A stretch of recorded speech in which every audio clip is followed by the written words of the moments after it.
ইসলাম শিখিয়েছে শেষ নিঃশ্বাস পর্যন্ত তোমাকে লড়ে যেতে হবে। এই পৃথিবীতে কেউ কাউকে জায়গা করে দেয় না, জায়গা করে নিতে হয়। এই পৃথিবীটা, the life is not a bed of roses, এটা ফুল বিছানো কোনো ফুলসজ্জা নয়, এটা কণ্টকাকীর্ণ। কেউ আপনার স্পেস করে দিবে না, কেউ আপনাকে সুযোগ করে দিবে না, কেউ আপনার জায়গা করে দিবে না, বরং আপনি জায়গা করে নিলে টাইনা নিচে নামাবে। কথা বলেন। এজন্য কখনো অলসতাকে স্থান দেয়া যাবে। রসুল বাত্তালি দুক্কানু শয়তান, অলস মস্তিষ্ক শয়তানের আড্ডা। অলস যদি কেউ থাকে এটারে টেনে বেঁধে কাজে নামাবে, পারা যাবে? আল্লাহ তাআলা ততক্ষণ পর্যন্ত কোন জাতির ভাগ্যের চাকার পরিবর্তন করে না যতক্ষণ পর্যন্ত ওই জাতি নিজে নিজের ভাগ্যের চাকার পরিবর্তন করতে না চায়। চিল্লা এখন ঠিক কিনা? আমরা আজকে অলসতাকে নো বলে যাবো এই মাহফিল থেকে। অলসতাকে আমরা কি বলবো? আওয়াজ করে বলতে হবে। অলসতাকে কি বলবো আমরা? মুমিনের জীবনে কোনো অলসতা নাই। যখন আমরা এই সিদ্ধান্তে আসতে পারবো যে আমরা অলস সময় কাটাবো না, আমরা আমাদের এই সময়গুলোকে প্রোডাক্টিভ ওয়েতে কাজে লাগাবো, কোনো না কোনো কাজের সাথে জড়িত হব। Never under estimate any job, whether it's big or small, বড় হোক বা ছোট হোক, কোনো কাজকে আমরা ছোট করে দেখবো না। যে কোনো কাজ করো না ভাই, যে কোনো কাজ করো তা যেন হয় সবার চেয়ে সবচেয়ে সুন্দর। আমাদের অবসর সময়গুলোকে কাজে লাগানোর দরকার আছে না নাই? আমরা নিজেদেরকে কর্মঠ করে, কর্মজীবী হিসেবে, শ্রমজীবী হিসেবে নিজেদেরকে প্রতিষ্ঠিত করতে চাই। রাজি আছে মুসলমান? লক্ষ্মীপুরের যুবক ছেলেরা আওয়াজ করে বলো, পারা যাবে? লজ্জা কিসে? লজ্জা কিসে? অনেকে টাঙ্কি মারে, এদিক সেদিক ঘুরে আর বলে আমার আব্বা চেয়ারম্যান। আরে তোর আব্বা চেয়ারম্যান, তুই কি? কয় আমার আব্বা MP, member of the parliament. আরে তোর বাবা এমপি, এটা তো তার গৌরব, তোর কি আছে সেটা বল। এজন্য নিজের পায়ে দাঁড়াবো। অলসতার সাথে আমাদের কোনো সম্পর্ক। আজকের এই মাহফিল থেকে আমরা অলসতা, অকর্মণ্যতাকে নো বলে দিলাম। অলসতাকে আমরা কি বললাম? আরো জোরে বলতে হবে। অলসতাকে কি বলবো? আর সব সময় কর্মঠ থাকবো, এনার্জেটিক থাকবো, নিজের পায়ে দাঁড়াবো, আইডিয়া জেনারেট করব, এন্টারপ্রেনার হওয়ার চেষ্টা করব। নতুন নতুন উদ্যোক্তা হওয়ার মাধ্যমে আমরা আমাদের নিজেদের ভাগ্য পরিবর্তনের চেষ্টা করব। কারণ আল্লাহ বলেছেন, ইন্নাল্লাহা লা ইউগাইয়িরু মা বিকাউমিন হাত্তা ইউগাইয়িরু মা বিআনফুসিহিম। আল্লাহ তাআলা ততক্ষণ পর্যন্ত কোন জাতির ভাগ্যের চাকার পরিবর্তন করে না যতক্ষণ পর্যন্ত ওই জাতি নিজে নিজের ভাগ্যের চাকার পরিবর্তন করতে না চায়। চিল্লা এখন ঠিক কিনা? লাকাদ খালাকনা, একটা বাবার স্পার্মের মধ্যে 2 কোটি যদি শুক্রাণু না থেকে সেখান থেকে সন্তান হয় না। তার মানে এই 2 কোটি শুক্রাণুর মধ্য থেকে আপনি একজন সফল মানুষ, যিনি বাকি 2 কোটির মধ্য থেকে সব শুক্রাণুগুলোকে হারিয়ে আপনি সফল হতে পেরেছেন। সেখান থেকে দুনিয়ার বুকে আপনি যখন এসেছেন, আপনাকে সংগ্রাম করে আসতে হয়েছে। যারা সিজারের মাধ্যমে পৃথিবীতে আসে তাদের এই সংগ্রামটা থাকে না, কিন্তু যারা নর্মাল প্রসেসে পৃথিবীতে আসে তাদের প্রচন্ড সংগ্রাম করে, প্রচন্ড চাপা খেয়ে পৃথিবীতে আসতে হয়। ঠিক কিনা? কারণ আমাদের সাইজ ছিল অনেক বড়। আমাদের মায়ের যে অঙ্গটা দিয়ে আমরা পৃথিবীতে আসব, ওই জায়গাটা ছিল খুবই সরু। আমাকে সংগ্রাম করে, আমাকে যুদ্ধ করে, আমার নিজের অস্তিত্বের প্রমাণ দিয়ে চিৎকার মেরে এই পৃথিবীতে আসতে হয়েছে। চিল্লায় বলো ঠিক কিনা? এজন্য এই পৃথিবীর বুকে আমরা যতদিন থাকবো সংগ্রাম করে বাঁচতে হবে। ঠিক কিনা? পরিশ্রমে লজ্জা আছে? লজ্জা কিসে? মনে থাকবে লক্ষ্মীপুরের ছেলেরা, যে আয়াত দিয়ে শুরু করেছি সে আয়াত দিয়ে শেষ করছি। যখন সালাতের সময় হয় মসজিদে যাব, আর সালাত যখন শেষ হয় তখন মসজিদের বাইরে আমরা কাজে নেমে পড়বো। রাজি আছি তো? ফাইদা কুদিয়াতিস সালাতু ফান্তাশিরু ফিল আরদি ওয়াবতাগু মিন ফাদলিল্লাহ ওয়া যিকুরুল্লাহা কাসীরান লাআল্লাকুম তুফলিহুন। যখন তোমাদের সালাত শেষ হয়ে যায় তখন তোমরা কর্মস্থলে ছড়িয়ে পড়ো। আল্লাহ শিক্ষা দিয়েছে, যেই পরিস্থিতিতে থাকো না কেন তোমাকে শ্রম ব্যয় করে, কষ্ট করে তোমার উপার্জন করতে হবে, রিজিকের বন্দোবস্ত করতে হবে। চিল্লায় বলেন ঠিক কিনা? ইসলাম আমাদেরকে এটাই শিখিয়েছে, কাজে লজ্জা নাই। আবার বিশ্বনবী বললেন, ইন খামাতিস সাআ ওয়া ফি ইয়াদি আহাদিকুম ফাসিলাতুন, তোমাদের কারো হাতে যদি একটা চারা বীজ থাকে, সে যদি দেখে কিয়ামত হতে শুরু করেছে, ফাইন ইসতাতাআ আন ইয়াগরিসাহা ক্বাবলা আন তাকুমাস সাআ ফালইয়াগরিসহা। কারো হাতে একটা চারা বীজ নিয়ত করেছে, চারা বীজটা রোপণ করবে। ইন দ্য মিন টাইম দেখলো কিয়ামত হতে শুরু করেছে। বিশ্বনবী বললেন, যদি তোমার সুযোগ থাকে কিয়ামত হওয়ার আগে চারা বীজটা রোপণ করে দাও। কথা বুঝতে পেরেছেন? আপনার হাতে একটা চারা বীজ, আপনি প্ল্যান করেছেন এই চারা বীজটা রোপণ করবেন। ইন দ্য মিন টাইম দেখলেন কি হওয়া শুরু হয়েছে? ইযা জুলজিলাতিল আরদু জিলজালাহা, দ্য বিগেস্ট আর্থকোয়েক, ভূমিকম্প শুরু হয়েছে, কিয়ামত হয়ে যাবে। বিশ্বনবী বললেন, কিয়ামত হইতেছে ওদিকে, আর তোমার হাতে যদি চারা বীজ থাকে দেরি করো না, কিয়ামত তোমার কাছ পর্যন্ত আসার আগে সুযোগ পেলে চারা বীজটা রোপণ করে দাও। সালাত শেষ, কাজে ঝাঁপিয়ে পড়ো, আদেশটা কার? তাহলে ইসলামে ইবাদতের অ্যাটিটিউডটা বুঝতে পারছেন? কাজের সময় কাজ, নামাজের সময়, আওয়াজ করে বলেন, কাজের সময়, নামাজের সময়। সুন্দর হয়েছে না বিষয়টা? ফাইদা কুদিয়াতিস সালাতু ফান্তাশিরু ফিল আরদ, যখন তোমাদের সালাত শেষ তখন জমিনে ছড়িয়ে পড়ো। জমিনটাকে আল্লাহ আমাদের জন্য উর্বর বানিয়েছেন। জমিনে বীজ রোপণ করে দিলেই এখানে ফসলের ব্যবস্থা করে দেয় কে? ওয়াল্লাযী জাআলা লাকুমুল আরদা যালুলান ফামশু ফি মানাকিবিহা ওয়া কুলু মির রিজকি ওয়া ইলাইহিন নুশুর। তিনি তো এমন সত্তা যিনি তোমাদের জন্য জমিনটারে ফ্ল্যাট বানিয়ে দিয়েছেন, সমতল বানিয়ে দিয়েছেন। এই জমিনের অলিতে গলিতে, বনে বাদারে, রাস্তায়, সাগরে, পাতালে, পাহাড়ে, বিভিন্ন জায়গায় তোমরা ঘুরে বেড়াও, সেখানে যে আমি আল্লাহর রিজিক তালাশ করো। সুবহানাল্লাহ। এই জমিনটাকে আল্লাহ সাহালাতুল মাসালেক, চলার জন্য সহজ বানিয়ে দিয়েছেন, ফ্ল্যাট, উঁচু নিচু নাই। এই যে লক্ষ্মীপুরের আজকে এই যে প্যান্ডেলের এখানে উঁচু নিচু আছে, আজকে এইখানে যদি উঁচু হতো ওইখানে নিচু হতো, আমরা ঠিক মতো দেখতে পারতেন? বিমান থেকে এটা খুব সুন্দর দেখা যায়, জমিনটা খুব ফ্ল্যাট দেখা যায়, সমতল। এই সমতল হওয়ার কারণে এখানে চাষাবাদের সুযোগ সুবিধা করে দিয়েছে কে? তাহলে বোঝা গেল এই জমিনটা সমতল এবং উর্বর, ভেরি ফার্টাইল ল্যান্ড। আমাদের সালাত শেষ আমরা কাজে চলে যাব, আবার আজান হলে মসজিদে ঢুকে যাব। এটাই হচ্ছে ইসলামের নিয়ম। সাইয়েদনা ওমর ফারুক যখন মসজিদে নববীর ইমাম, তিনি ইয়ামান দেশের কিছু লোকদের সাথে সাক্ষাৎ করলেন। কোন দেশের? ইয়ামান, যুদ্ধ বিধ্বস্ত একটা দেশ এখন। প্রাচীন নগরী হাদ্রামাউত, বালাবাক, এই ইয়ামান দেশের কিছু লোকের সাথে তিনি সাক্ষাৎ করলেন। তারা গোল হয়ে বসে থাকে, নামাজের পরে যায় না, বসে বসে সুবহানাল্লাহ পড়ে, আলহামদুলিল্লাহ পড়ে জিকির করে। ওমরে ফারুক ভাবলেন, দেখি পরের ওয়াক্তে কি হয়। উনি আসরের নামাজে ইমামতি করতে আসলেন, এসে দেখলেন ইয়ামানের লোকেরা মসজিদের বারান্দায় আশেপাশে বসে আছে, সবাই যায়, এরা যায় না। মাগরিবের সালাতে উনি ইমামতি করতে আসলেন, ওমরে ফারুক নামাজ শেষ করে দেখলেন সবাই চলে যায়, কিন্তু ইয়ামানের লোকগুলো যায় না।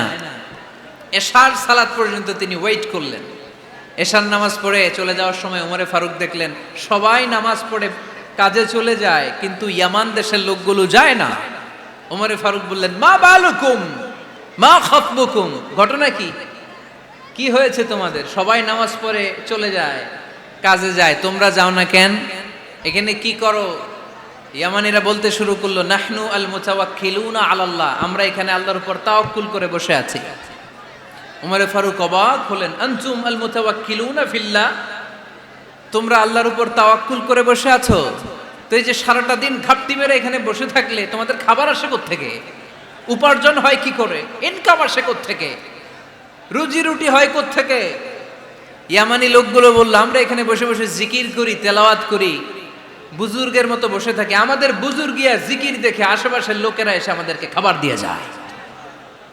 ওমরে ফারুক বললেন, সর্বনাশ, তাইলে তো তোমরা আল মুতাওয়াক্কিলুনা ফিল্লাহ নও, তোমরা হচ্ছে আল মুতাওয়াক্কিলুনা আলা বা'দিকুম বা'দা, একে অপরের উপর নির্ভরশীল। যারা প্লেটে করে খাবার নিয়ে আসে তোমরা তাদের উপর তাওয়াক্কুল করছো, কারণ তারা যদি প্লেট ভরে খাবার নিয়ে আসে তোমাদের পেটে কোনো দানা পানি পড়বে না। তোমরা আল্লাহর ওয়ালি নও, তোমাদের সাধ্যের সবটুকু করার পরে তারপরে তোমরা তাওয়াক্কুল করবে। কি সুন্দর ইসলাম! এক সাহাবী বললেন, ইয়া রাসূলুল্লাহ, আমি ওটে চড়ে এসেছি, তো আপনি তো আমাদেরকে তাওয়াক্কুলের ওয়াজ করেছেন, আমি ওটের রশিটা গাছের মধ্যে না বেঁধে যদি শুয়ে থাকে আল্লাহর উপর তাওয়াক্কুল করি, ওটটা থাকবে না? বিশ্বনবী বললেন, না, তোমার ওট থাকবে না। আগে রশি দিয়ে ওটটা বাঁধো, ইআকিলহা সুম্মা তাওয়াক্কাল আলাল্লাহ। আগে টাইট করে রশি দিয়ে গাছের সাথে ওটের রশিটা বাঁধো, এরপর আল্লাহর উপর তাওয়াক্কুল করো। এইটার নাম তাওয়াক্কুল। চিল্লায় বলেন ঠিক কিনা? আপনার পার্টটা আপনার করতে হবে। আপনার যে রোল, এই রোলটা প্লে করতে হবে। আপনার সর্বোচ্চটুকু করার পরে আমরা তাওয়াক্কুল করি একজনের উপর। চিল্লায় বলেন তিনি কে? ওমর ফারুক বললেন, তোমরা মুতাওয়াক্কিলুনা আলাল্লাহ নাও, তোমরা বের হয়ে যাও। খবরদার এরপরে কোনো দিন তোমাদেরকে যেন এই মসজিদের মধ্যে ঘাপটি মেরে গোল হয়ে বসে থাকতে না দেখা যায়। কারণ ফাইদা কুদিয়াতিস সালাতু ফান্তাশিরু ফিল আরদ ওয়াবতাগু মিন ফাদলিল্লাহ। ইসলামের বিধান হচ্ছে যখন নামাজ শেষ মসজিদে বসে থাকা যাবে? চিল্লায় বলেন বসে থাকা যাবে? যাবে না। সর্বোচ্চটুকু করে তারপরে আপনাকে বের হয়ে যেতে হবে। প্রতিদিন সকালবেলা পাখির বাসা থেকে দেখবেন পাখিগুলো খালি পেটে বের হয়ে যায়। আপনাদের এই এলাকায় পাখির বাসা আছে? কি পাখির বাসা আছে? হ্যাঁ, সব পাখি আছে। তো সকালবেলা দেখবেন পাখির বাসা থেকে পাখিগুলো খালি পেটে বের হয়ে যায়। বিকেল বেলায় পাখিগুলোর ওদর পূর্তি করে পেট ভর্তি করে আবার পাখির নিড়ে ফিরিয়ে দেয় কে? কারণ পাখিগুলো তাওয়াক্কুল করেছে কার উপর? পাখিগুলো তাওয়াক্কুল করে যদি পাখির নিড়েই বসে থাকতো, ওদের পেটে খাবার আসতো? কথা বলেন। বিশ্বনবী এটাই বললেন, তাকদু খিমাসান ওয়া তারুহু বিতানান। তোমরা যদি পাখির মতো তাওয়াক্কুল করো, মানে আল্লাহর উপর তাওয়াক্কুল করে জমিনে বের হয়ে যাও, তোমাদেরও রিজিকের দায়িত্ব নিয়ে নিবে কে? সকালবেলা প্রতিটা পাখি না খেয়ে বের হয়ে যায়। একটা পাখির পেটের ভেতরে কোনো দানা পানি নাই, কিন্তু আল্লাহর উপর তাওয়াক্কুল করে পাখিগুলো যখন বের হয়ে যায়, বিকেল বেলা পেট ভর্তি করে ওদর পূর্তি করে আবার পাখির নিরে পাখিগুলোরে ফিরিয়ে দেয় কে? পাখিগুলো কি আমাদের মতো খাবার জমা করে রাখতে পারে? আমরা তো 7 দিনের বাজার একবারে করে ফ্রিজে রাখি। পাখিদের ফ্রিজ আছে না? আছে। আমাদের অতিরিক্ত টাকা হলে আমরা ব্যাংকে ব্যালেন্স করে রাখতে পারি, অ্যাকাউন্ট করে রাখতে পারি। পাখিরাও তো অ্যাকাউন্ট করে রাখে না? না, প্রতিদিন না খেয়ে বের হয়। কালকে ওই পাখিটা কি খাবে, কোন জায়গা থেকে তার রিজিকের ব্যবস্থা হবে আল্লাহ ছাড়া কেউ জানে। এটার নাম তাওয়াক্কুল। এটার নাম কি? আমাদের সাধ্যের, আমাদের ক্যাপাসিটি, আমাদের ক্যাপাবিলিটির সবটুকু করে আমরা তাওয়াক্কুল করি একজনের উপর। চিল্লায় বলেন তিনি কে? এজন্য ইসলাম আমাদেরকে শিখায়, সালাত যখন শেষ বের হয়ে যাও, কাজে নেমে পড়ো। কাজে কোনো লজ্জা নাই। পরিশ্রমে কোনো লজ্জা আছে? যিনি রিক্সা চালায় এতে তার কোনো লজ্জা আছে? দিনমজুর, কুলি, ঠেলা গাড়ি চালায়, ছোট্ট ব্যবসা করে, এতে কোনো লজ্জা আছে? লজ্জা নাই। খেয়াল রাখবেন, লজ্জা হচ্ছে অলসতায়। লজ্জা কিসে? বিষ্ণু ঈসা ইসলাম বলেছেন, মা আকালা আহাদুন তুআমান কাত্তু খায়রুম মিন আইয়াকুলা মিন আমালি ইয়াদি। নিজ হাতে উপার্জিত খাবারের চেয়ে, অর্থের চেয়ে শ্রেষ্ঠ খাবার পৃথিবীর কোনো মানুষ কোনোদিন ভক্ষণ করে নাই। চিল্লায় কোন সুবহানাল্লাহ। শ্রেষ্ঠতম খাবার নিজ হাতে উপার্জিত খাবার। ঘাম জড়িয়ে যে অর্থ উপার্জন করা হয়, যে ইনকাম করা হয়, এটা হালাল। আর হালাল খেয়ে দোয়া করলে কবুল করে কে? এজন্য খেটে খাওয়া মানুষ, শ্রমজীবী মানুষ আর মেহনতি মানুষদেরকে বিশ্বনবী খুব ভালোবাসতেন। তারা বিশ্বনবীর বন্ধু আর বিশ্বনবী ছিল তাদের বন্ধু। সুবহানাল্লাহ পড়েন। এত ভালোবাসতেন বিশ্বনবী খেটে খাওয়ার মেহনতি মানুষদেরকে। সব সময় বিষ্ণু ইসলাম তাদের জন্য দোয়া করতেন।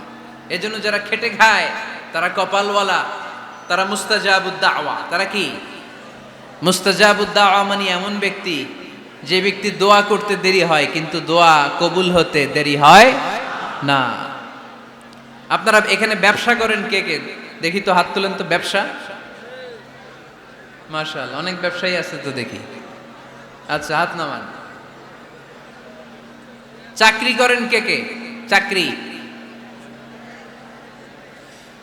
চাকরিও তো অনেক করে দেখি, হাত নামান। প্রবাসী, ছুটিতে দেশে আসছেন। হুজুর আমি আছি কই? আপনি দেখতে আসছেন? মাশাআল্লাহ। কোন দেশে থাকেন? সৌদি আরব। আলহামদুলিল্লাহ। সৌদিতে ভাল লাগে নাকি সৌদি স্বপ্নের দেশ, খাটতে খাটতে জীবন শেষ? ইনশাআল্লাহ। আচ্ছা, ইউনিভার্সিটির স্টুডেন্ট আছো কারা কারা দেখি? মাশাআল্লাহ, হাত নামাও। ক্লাস 5 থেকে ইন্টারমিডিয়েট পর্যন্ত পড়াশোনা করতেছো অথবা দাখিল আলিম পর্যন্ত, কারা কারা দেখি? মাশাআল্লাহ, হাত নামাও, হাত নামাও। একবারও যারা হাত তুলেন না এবার তারা হাত তুলেন। আন্নেরা কি করেন? হ্যাঁ, বেকার।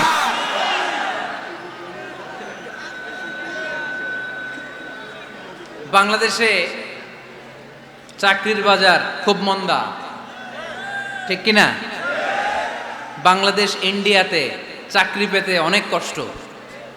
সামান্য একটা পদের জন্য যেখানে চেয়েছে ক্লাস 8 পাস, এখানে ডবল মাস্টার ডিগ্রি অ্যাপ্লাই করছে কয়েক লক্ষ। এজন্য আমাদেরকে উদ্যোক্তা হতে হবে। You have to be the entrepreneur. আমাদের উদ্যোক্তা দরকার, বেশি বেশি নতুন নতুন উদ্যোক্তা। নিজেই এমন আইডিয়া নিয়ে আসবে যেই আইডিয়া বিক্রি করে দুর্দান্ত আইডিয়া দিয়ে তুমি পুরো দেশ কাঁপিয়ে দিতে পারো। পারা যাবে না লক্ষ্মীপুরের ছেলেরা? আইডিয়ার অনেক দাম। You have to generate new ideas. নতুন নতুন আইডিয়া এনে মানুষ গোটা বিশ্বকে তাক লাগিয়ে দিচ্ছে। এই যে কত কয়েক বছর আগে কারের একটা রাইড চালু হয়েছে, নাম হয়েছে উবার। কি নাম? ঢাকায় যারা চলাফেরা করেন তারা হয়তো চড়েছেন। উবারের নাম শুনছেন না? এই উবার কোম্পানি কি করে জানেন? নিজেদের ব্যবসা নাই, পুঁজি নাই, পাত্তি নাই, অফিস নাই, কিচ্ছু নাই, কোটি কোটি টাকা হাতায় নিচ্ছে। Just idea, just they are generating new ideas. নতুন নতুন আইডিয়া দিয়ে গোটা বিশ্ব কাঁপিয়ে নিয়েছে একটা মোবাইল অ্যাপসের মাধ্যমে। কিসের মাধ্যমে? Mobile apps. একটা কোম্পানি খুলেছে, গোটা বিশ্বের সব প্রাইভেট কারওয়ালারা ওইখানে রেজিস্ট্রেশন করে আপনি মোবাইলে কোথায় যাবেন, কোত্থেকে যাবেন লিখবেন, গাড়ি আপনার বাড়ির সামনে এসে হাজির। তার একটা পার্সেন্টেজ ওই উবার কোম্পানি পায়। ইউনাইটেড স্টেটস অফ আমেরিকার একটা স্টেট আছে সান ফ্রান্সিসকো, ওইখান থেকে শুরু করছে। 775টা সিটিতে ওদের অপারেশন আছে। বাংলাদেশে ঢাকাতেও আছে। আমি মালয়েশিয়াতে থাকি, ওখানেও আছে, ওখানেও আমরা চড়ি। প্রায় 63টা দেশে ওদের কাজ বাজ আছে। গত বছরে 2018 সালে ওদের প্রফিট ছিল, রেভিনিউ ছিল 11.27 billion US dollar, 11.27 US billion dollar. Just they are selling their ideas. নতুন নতুন আইডিয়া দিয়ে গোটা বিশ্ব কাঁপাচ্ছে। এই উবার যখন চালু হলো, আমি তখন মালয়েশিয়ায়, শুনলাম বাংলাদেশে নতুন আর একটা বাইর হইছে, পাঠাও। কি নাম? এটা বোধহয় সারা বাংলাদেশ ব্যাপী হয় নাই, 3টা জায়গায়, সিলেটে, চট্টগ্রামে আর ঢাকায়। এরা আরো চালাক।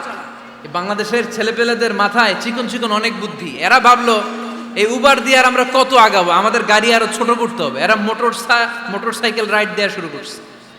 জ্যামের শহর ঢাকা, চিপা চাপা দিয়া এরা আপনারা নিয়ে জায়গা মতো পৌঁছায় দিবে। তো এই যে উবারের পরে আমাদের ছেলেরা বানাইলো পাঠাও। এরপরে কত কিছু বানাচ্ছে ছেলেপেলেরা, আমি তো এগুলো দেখে অবাক। রকমারি.com নাম শুনছো? বিক্রয়.com নাম শুনছো? ঘরে বসে বসে কোটি কোটি টাকা হাতিয়ে নিচ্ছে তারা। Just they are selling their ideas. যেহেতু আমাদের চাকরি কম, ওই চাকরির বাজারে আমরা লাইন দিতে চাই না।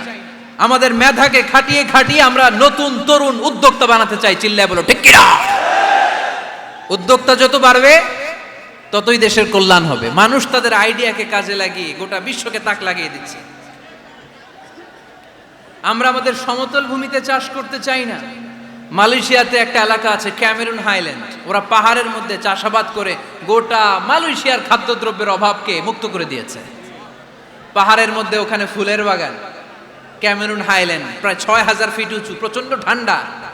এই ঠান্ডা পাহাড়ি হিল ট্রাক্স এরিয়াতে মালয়েশিয়ার এই ক্যামেরুন হাইল্যান্ডে ওখানে আছে ফুলের বাগান, আছে ফলের বাগান, আছে চায়ের বাগান, ওখানে মধুর চাষ হয়, ওখানে শাকসবজি চাষ হয়, ওখানে অনেক কিছু চাষাবাদ হয়। ওই ফলমূল শাকসবজি দিয়ে গোটা মালয়েশিয়ার 14টা স্টেটে যত শাক সবজি ফলমূল লাগবে ওরা আঞ্জাম দেয়। আর আমরা আমাদের সমতল ভূমিতে চাষ করতে চাই না। আমরা চাষাবাদকে খুব লজ্জা মনে করি। এটা ভুল আইডিয়া। আমাদের যে এলাকা যেই জিনিসের জন্য বিখ্যাত ওইটাকে আমাদের ব্র্যান্ডিং করতে হবে। লক্ষ্মীপুর কিসের জন্য বিখ্যাত? নারিকেল সুপারি। নারিকেল সুপারি যে পৃথিবীর কত মানুষ, ইন্দোনেশিয়ান লোকেরা মুড়ির মতো খায় নারিকেল আর সুপারি। তো এইটারে আমাদের ব্র্যান্ডিং করতে হবে। যেই দেশে যেটা আছে যে এলাকা যেই পণ্যের জন্য বিখ্যাত ওইটা আমাদের ব্র্যান্ডিং করতে হবে। আমাদের আদমজির জুট মিল বন্ধ না, ভাওয়ানি জুট মিল বন্ধ, আমাদের পাট শিল্পকে ধ্বংস করে দিয়ে ইন্ডিয়া এখন ওই কটনের পাঞ্জাবি বানায়, জুট কটনের পাঞ্জাবি, আছে না নাই? পুরা বাংলাদেশের মার্কেট এই জুট কটনের পাঞ্জাবি দিয়ে সয়লাভ। আমাদের বাংলাদেশের পাট দিয়ে যদি আমরা মিহি পাঞ্জাবি বানাতে পারতাম, গোটা বিশ্বকে, বিশ্ববাজারকে আমরা দখল করে নিতে পারতাম, ঠিক কি না? এজন্য আমাদেরকে নতুন নতুন আইডিয়া জেনারেট করতে হবে। চাকরির পিছনে বসে থাকলে চলবে না। আর আজান যদি হয়ে যায় ছুটে যাব মসজিদে, আর নামাজ শেষ হলে আমরা আমাদের কাজের দিকে চলে যাব। চিল্লায় বলেন ঠিক কি না? যেটাই করব আমরা ভালোভাবে করব। আল্লাহ বলেছেন লিয়াবলুয়াকুম আইয়ুকুম আহসানু আমালা। লক্ষ্মীপুরের ভাইয়েরা আওয়াজ করে উত্তর দেন, আওয়াজ করে উত্তর দিতে হবে। জান্নাতে যেতে হলে 100তে কত নাম্বার পেতে হবে? হ্যাঁ, হয় নাই 51। কি নাম তোমার? হ্যাঁ, ফরহাদ। জান্নাতে যেতে হলে 100তে আমার দরকার 51। 100তে কত লাগবে? ফাআম্মা মান সাকুলাত মাওয়াজিনুহু ফাহুয়া ফি আইশাতির রাদিয়া। সেদিন মিজানের পাল্লা যার ভারী হয়ে যাবে সে আনন্দ উৎসবে থাকবে। তো মিজানের পাল্লা ভারী হওয়ার জন্য 100তে আমার কত পাওয়া লাগবে? কত পাওয়া লাগবে? 51 পেলেই হয়ে যাবে। এজন্য আল্লাহ বলছেন লিয়াবলুয়াকুম আইয়ুকুম আহসানু আমালা। যেটাই করবে ভালোভাবে করবে। আল্লাহ এটা পরীক্ষা করতে চান যে আমরা ভালোভাবে কে কতটুকু আমল করেছি। যারা আরবি বুঝেন, আলেম ওলামা, আপনারা জানেন এখানে আল্লাহ বলেননি লিয়াবলুয়াকুম আইয়ুকুম আকসারু আমালা। আল্লাহ এটা দেখতে চান যে তোমাদের মধ্যে থেকে কে বেশি আমল করে। এটা বলছে আল্লাহ? বলে নাই। আল্লাহ বলেছে লিয়াবলুয়াকুম আইয়ুকুম আহসানু আমালা, যে ভালো করে করে। এজন্য আমরা যাই করি না কেন কি করে করব? আওয়াজ করে বলতে হবে। কেমন করে করব? যে কোনো কাজ করো না ভাই, যে কোনো কাজ করো তা যেন হয় সবার চেয়ে সবচেয়ে সুন্দর। পড়েন, যে কোনো কাজ করো না ভাই, যে কোনো কাজ করো তা যেন হয় সবার চেয়ে সবচেয়ে সুন্দর। পড়েন, যে কোনো কাজ করো না ভাই, যে কোনো কাজ করো তা যেন হয় সবার চেয়ে সবচেয়ে সুন্দর। হোক না সেটা পড়া লেখা, রঙের ভাষায় ছবি আঁকা। পড়েন, হোক না সেটা পড়া লেখা, রঙের ভাষায় ছবি আঁকা। হোক না সেটা সামান্য কাজ কিংবা মহত্তর, তা যেন হয় সবার চেয়ে সবচেয়ে সুন্দর। যে কোনো কাজ করো না ভাই, যে কোনো কাজ করো তা যেন হয় সবার চেয়ে সবচেয়ে সুন্দর। চিৎকার করে বলেন ঠিক কি না? আমরা যেটাই করি না কেন এটা ভালো করে করার দরকার আছে না নাই? এজন্য কাজে আর শ্রমে কোনো লজ্জা নাই। লজ্জা হচ্ছে অলসতায়। লজ্জা কিসে? অলসতায়। কাজ করে খেতে হবে, কাজে লজ্জা নেই। লজ্জা হচ্ছে অলসতায়। লজ্জা কিসে? আজকের আলোচনা থেকে এটা মুখস্থ করে নিতে হবে। কাজে লজ্জা নেই। লক্ষ্মীপুরের ইয়াংস্টারেরা শ্রমে লজ্জা নেই, পরিশ্রমে লজ্জা নেই। লজ্জা অলসতায়। লজ্জা কিসে? আরো জোরে। নবীরা কি এমনি এমনি বসে বসে খাইছে? কঠিন পরিস্থিতিতেও